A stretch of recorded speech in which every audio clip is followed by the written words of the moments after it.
Welcome back. Now, one of the things that you'll want to do is you want to make sure your live stream recording is distributed widely. And so to do that, you may need to make sure that all of the information in it is going to be appropriate. So to do that, what you're going to do is you're going to go to your Creator Studio. Once you get inside your Creator Studio, what you're going to do is you're going to find the live stream that you did, and you're then going to click the Edit button. Once you click that Edit button, you're going to notice an element at the top that says Enhancements.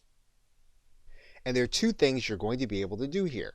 You're going to be able to blur faces, and you're going to be able to start that process by clicking the Edit button. Now, this is a process that YouTube is going to go through, and it's going to take some processing time for it to complete. So that entire process for that video took about 8 minutes. So what we're going to do is we're going to close out the timer, and then we're going to select the faces of the individuals that we want to have blurred. We can decide to just select them all, and then this will blur their faces throughout the entire video. We can deselect them all and then choose only those that we want to be blurred. We can also choose specific areas of our video to be blurred. So we click this Edit button. What's going to happen is we're going to then select where we want the blurring to occur. In this case, we can select the objects that we want to have blurred.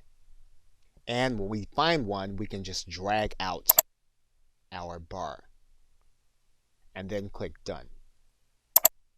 We do that. Once it's been applied, we can save this, and we can have this video saved in place, or we can save it entirely as a new video. Okay, so with that, thanks, and I will see you in the next video.